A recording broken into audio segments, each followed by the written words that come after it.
We have another very special guest joining me, Professor Shamika Ravi. She is the member of Economic Advisory Council of the Prime Minister of India. Professor Ravi, really appreciate your time. This government has emphasized on financial inclusion, and we have seen the success of Mudra Yojana.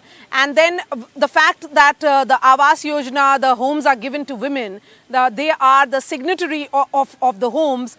So that those moves have been taken.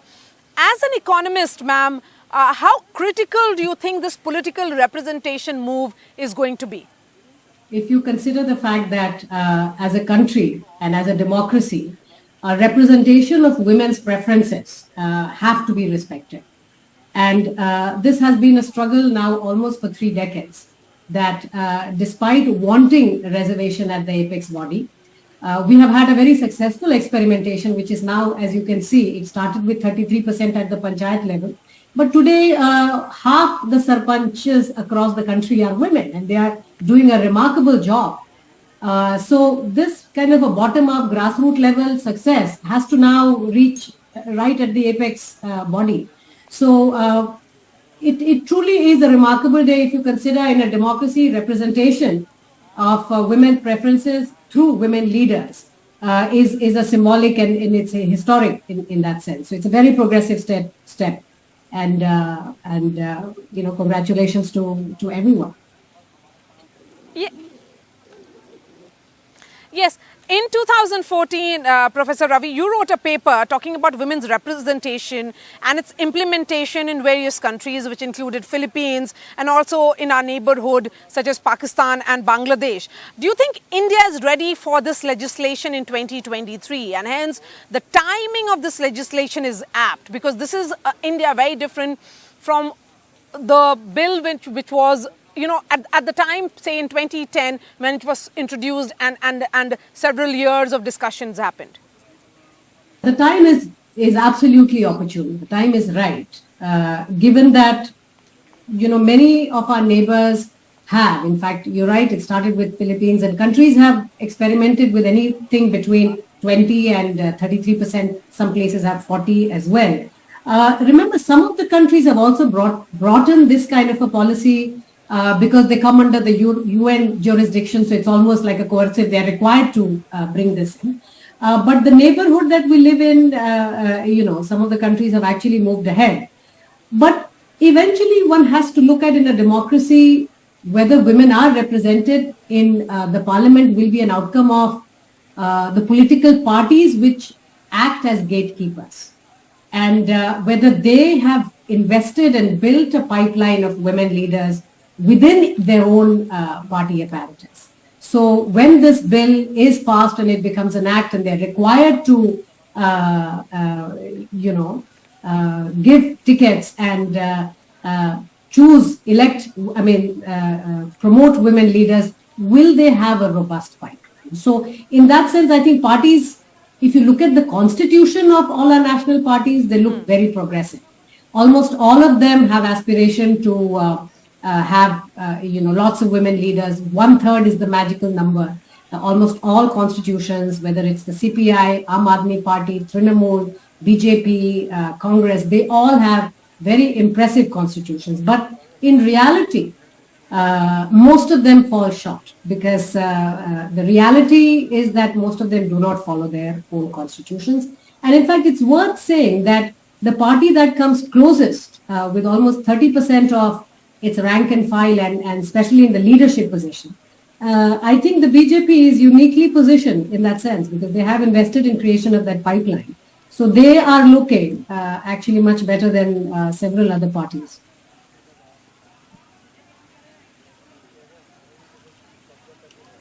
Yes, and women as a beneficiary class is almost a narrative which we have seen for decades now. You know, several state chief ministers have implemented the benefits, you know, those policies, and then women have voted for them favorably. Nitish Kumar is an example. Prime Minister Narendra Modi implemented it as the Chief Minister of Gujarat. Down south, Jayalalitha did it.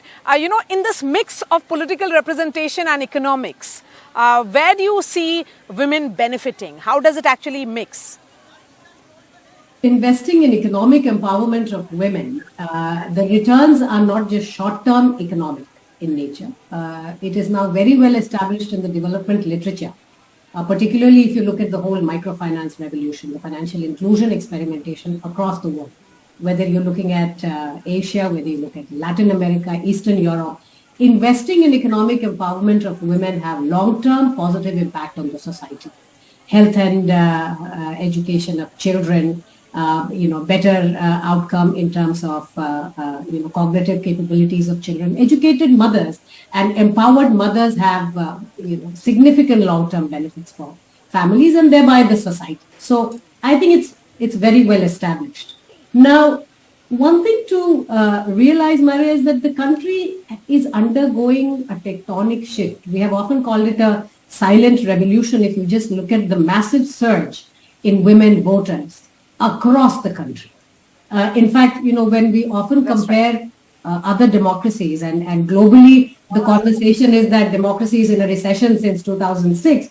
But I think that is, only when you look at the OECD, when you look at the Western countries, which are democracies. The minute you look at India, India is actually going quite counter to a lot of those countries because the rise in women voters has made India's democracy so much more representative, so much more progressive.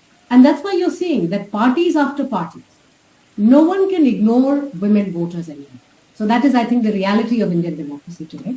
And therefore, almost all political parties, and you named a few, they all have progressive manifestos that cater to women's needs. I think over and beyond that, the politics of the BJP in the last 8 years, 9 years, has, I don't think many schemes, for instance, if you think of the toilet scheme, the intent was from open defecation free, leading to better health outcomes. But you will notice that almost all these schemes have disproportionately more positive impact on women. And you see that in terms of the women across religious and across social groups, etc., voting for a party like this. So I think, this is a very nice virtuous cycle where voters are voting governments which are responding to their preferences, and women's reservation bill becomes that very positive shock to the system, which really elevates us to a much better long-term equilibrium. All right, Professor Shamika Ravi, thank you so much for your time.